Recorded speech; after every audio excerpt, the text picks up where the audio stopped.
They said the ship had to be over 70% damaged for it to land. It was hard capped at 10 meters above anything. So when it was on the ocean, there were times they let us swim. They would pull up to the ocean, open the thing, and we could go swimming out in the ocean. We did that many times, way in the middle of the ocean. Are you using magnetic? And on other planets. Using magnetic energy? Anti-grav. Once they turned it on, it never shut off on those ships. What was the other one? The portal energy. The ship also could. So there was a very fast inner solar system flight that was very quick, and then there was portal jumping. So we could jump to other star systems, and then the other side of the galaxy would be 2 jumps sometimes, just depending on. There was ways they worked that out, but we did not have enough energy to jump to another galaxy. We had to use a natural portal. And that is won by Jupiter. That's why this planet is different than other planets. There's a natural portal at Jupiter that can take you to other galaxies and bring people from other galaxies here. So a lot of these programs and ETs that are dealing with people here are not coming from our galaxy. They are not just our neighbors at the Pleiades. There are ETs coming here from who knows what galaxy. They can come here, come to Earth, and interact with us and go back to their galaxy that's extremely far away naturally. Did they take you to the inner Earth in the tunnel system? We dropped off in the Catarina Mountains. There's an inner Earth entrance in the Catarina Mountains in South America. And the reason I remember that is because I always wanted to go back to Peru. When I left Peru, when they finally shipped me off, you know, I didn't have any friends. The kids all lined up on the road from the town to the airport and waved bye to me. And so I always told everybody about that. They loved me there. And I had love there. That's why I love Peru. I always wanted to go back. I've tried to go back, but that place is like the Wild West. It's very dangerous to just go there as a gringo. So that's why I haven't gone to Peru yet. That's why I hit Australia first. Maybe one day honestly, I am trying to learn Spanish. So that if I can speak Spanish, I should be able to go there and visit that town again. But until then, it's just not safe. I have friends from there, and he was like, I said, can you take me to the river town? Please take me. After I remembered this, and he said, no way, man. He said, you got to learn Spanish. He's like, there's illegal gold mining there, and there's the cocaine trade. And he's like, and there's no way that it's safe. So, Yeah. Right here. You talked about people that you met during your SSP time. Mhm. Have you ever encountered any of them? Yes. subsequently? Yeah, and Is there any kind of, communication you mean people that I knew up there Yeah. and then met them down here? later on? So, like, Yes. okay, and what's that? It's a little weird, and it's pretty personal between a couple of them. There was a boy that was up there on the moon base, and he went through. I don't know if he'd want me to give his ID out to you, but he's on there. He's got interviews too. There was a boy that went through the programs, and he was very psychic, and he was being used for warfare purposes. And he was on the moon. He was in the LOC base, and he was being tortured. He was in between torture rings, and he's younger than me. He's like, I want to say 10 years younger than me, 9 years younger than me. And so he was a boy, and he said when he saw me, he saw me. He was being escorted by Grays, and he was being dropped off in between torture rings, in between trauma stuff that he describes it, and it's really terrible what he saw. But and when he looked at me, he was excited. He said I was the first person he'd seen that day, or he was in a bad state, and he was being in the middle of the trauma. He said he saw me and he knew me, but he knows me now. We're friends now, so maybe that's what he saw. I don't know. And he ran at me, and I was freaked out. I was being. It was like a mission. It was like a bonus mission for me. I had volunteered for more work, and I kicked him, just like that. And he wrote me on Facebook. He said, don't you remember kicking me? I said, huh? He said, that was a dick move, man. On Facebook, and then I went, what? And then he explained it to me, and I went, oh my God, I remember that. And then I remembered other things worse. So when I kicked him, they were able to come and get him and take him back to where he was going. He said for years he wanted to kill me after that. He hated me. And I said, well, I want to meet you. He was in New Jersey. He lives in New Jersey. I said, I'm going to come meet you, man. I'm coming down. Let's meet up. He said, I don't want to. He said, honestly, I don't know if I'm going to hug you or try to choke you. He said, after what you did to me. Because he remembered it too. He was, in the psychic service. So that's one guy, and there's another couple people that I know for a fact that don't want me to talk about them, but it's true. There are people that I wish I could see.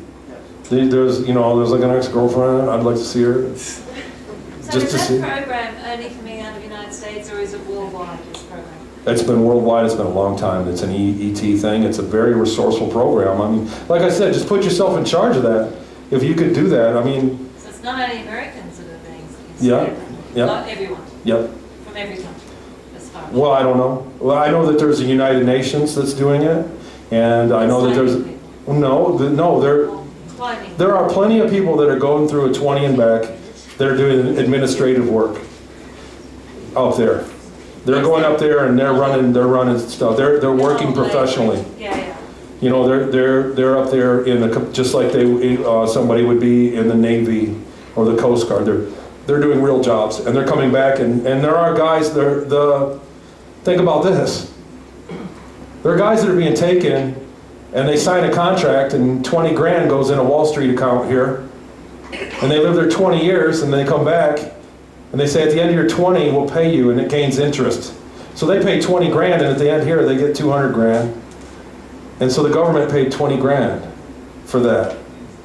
Do you see what I'm saying? Does that make sense? So that's what's going on. Some guys are getting a paycheck, so that's why you're not hearing it. That's why they're not stepping forward with it. The people that don't get a paycheck, that get hurt, are getting their memories blanked. The guys that are remembering it are being bought off. Yeah. They're having their memories bought. Like, you better not talk, you're gonna lose that paycheck, buddy. And if you spend it, you're gonna owe it back to us if you say anything. So that's why there's a short, where's all the whistleblowers at for this? This is a giant, millions of people going up there. Why isn't anybody saying nothing about it? That's why. And it's pennies, it's pennies. They're having people that are doing doctors and lawyers kind of pay scale, and they're getting it for $20,000 because it's sitting in a Wall Street high yield account that's protected by the government, that they can see the fucking future. They can see the future. They can buy Apple and do it there. You know, they're up here. When they say it, they said, send them back, make sure you buy it. They can control the pay scale. And so there are guys getting a check cut from it, and there's a lot of them. Randy Kramer, we talked to him. Rob Potter, I was at Rob Potter's house, and we Skyped with, yeah, Rob, I'm talking about you again, buddy. Where is it? We Skyped with Randy Kramer. He said they were trying to get a count for how many people are on Mars officially, and they were at 10.5 million people living on Mars for the programs. That's just they know about. There was more people than that, and that are working in factory jobs. They're permanently taken and never coming back. And the thing is, most of the bases are underground, so anything could be happening right next door, and they wouldn't know. It's not like you're going to jump out of the base and go somewhere else. Do you know what I mean? So they're underground cities, but when you think about this paradigm and this technology, it can be abused really badly, and it has and is, and it can be used very effectively when you think about off-world, building a city or a society off-world. You think about getting labor for somebody for 20 years. I can program you in 5 years, 10 years, half of this time. I could put you in school and make you anything I want. Think about how effective that is. And then I got 10 years of a free PhD, multiple PhD talent here, and then I can rape you and put you back here, and you won't even know nothing. You'll forget it all of it. It's gone. It just won't even happen. And if you didn't work in the psychic service, people that are in touch with their higher self that do psychic service, those are the ones that remember. It's like 5%. Only 5% remember it. And I did the Peru service. When I was doing that, that's what put me in touch, and it's probably why I remember. The other thing is, at the end, I had a girlfriend. And I wrote a disc back from Ceres back to the moon before they said, you're done. They walked me back, it was like, you're done. Everybody knew it, and at the last couple of weeks, they like take over your work for you. It's really cruise the last couple of weeks of your service, because everybody knew when they were going back. All the slave girls, everybody, oh, how long you been out here? That's like a big conversation piece. How long you been here? Oh, it was 7 years. Wow, you got 13 to go. Damn. We did that a lot. And, oops. Did I do that? Oh, this. So right in there, I was cut off. I was madly in love with a girl, and I didn't want to go. I begged them. I begged to stay. That was the only time in that whole life that I had any kind of emotions. you know? And so the whole ride back, I rode a disc back to the moon and I paced it. There were 6 other guys that were going back to be taken. I paced it the whole time. I'm not gonna forget, I'm not gonna forget. I'm not gonna forget her. I'm gonna find her when I go to Earth. I'm gonna find her, I'm not gonna forget So her. you knew what was going to happen to you, they weren't going to blank you. Yeah, they said, they beat you on the head with it. Every time, you can't do this to me, man. Oh, ow. You can't, my back hurts. You can't treat people like this. You're not gonna remember it anyway. I heard that. I'm thinking about making that the name of the book. Because they used it on me so much. They said, you're not going to remember it anyway. You're not going to remember. I said, well, I am going to remember. I knew it. I knew I was going to. And I told them, I beat it into my head the whole trip back. I'm going to remember. And I was combative during that time. When they said, get on the table, I said, no, I want to stay. I don't want to get on the table. But you at that time didn't know that maybe you're a clone and you were going to be annihilated.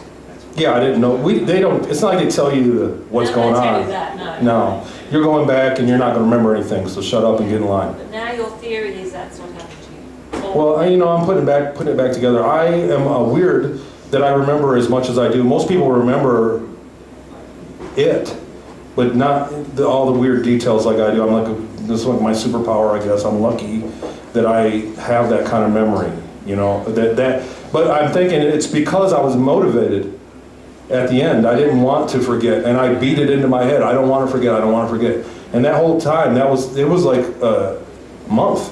That whole process was like a month long of going through surgeries and things before they put you back. And I remember the actual time travel thing. It was painful. You know, you feel like circles of pain all through your body, and then you're back in time. That was the time, and that was the same. And Dr. Passaggio described it as an effervescent pain, effervescently through your body, and that's exactly what it felt like. I was on a table, and they turned it on, and made noise, and I could feel it started in my legs, and it was like here and here, like it felt like balls of super pain, and then boom, poof, and I was back in time. I don't remember much after that. Can I ask a question? I'm having. Yeah, I'll wind it up. Yes, I just want to say this, thanks to you again, and thanks for coming out. One more question? Is that connected to the Montauk stuff? Absolutely. Okay. I just want to say that everything I said, you can consider it speculation, and go and double check me. Get online and Google it. Google 20 and back stuff. It's coming to a big screen near you. This is real. And yeah. Well, I'm not saying that I'm lying or anything. There's people that say I have these memories are downloaded in me. I'm not going to here to argue about that. Honestly, I'm not. I remember what I remember. I've shared it as best I could with you. 20 or 30 other interviews that I've done online. You can Google that. You know, I come up with all that stuff.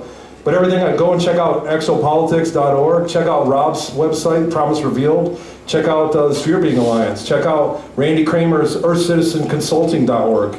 Check out Mary's stuff. But the 20 and back stuff is well documented. I'm not the only one. I'm not the first one to come out with this testimony. It's a widespread thing, and it's going on. I mean, it's going on. So this explains a lot. This is going to be a piece to a lot of people's puzzles. A lot of people have gone through this.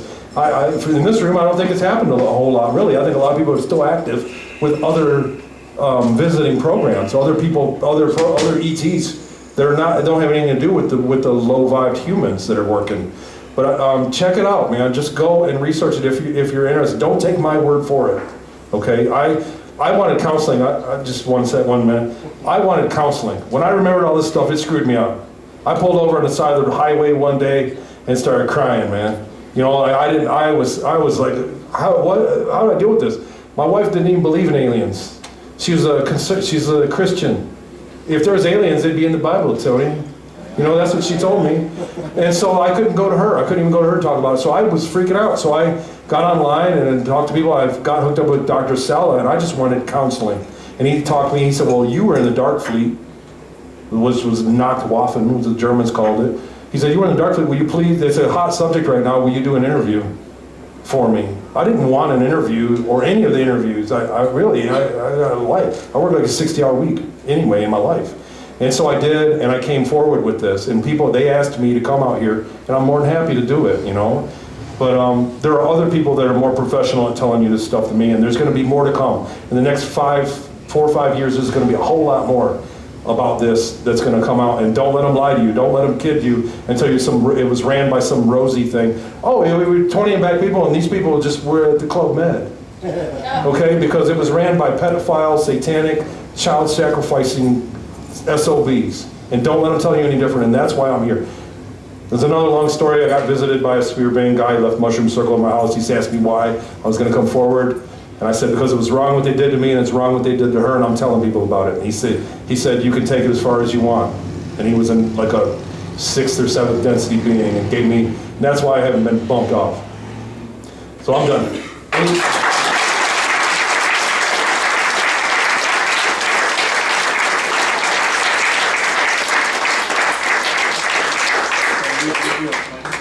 Hey, Tony, it's in the Bible.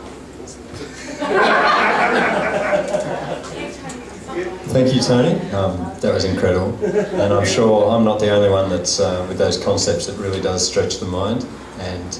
But we're looking at healing, so just the suggestions of healing that will come from this class for all of us, because we're all one soul.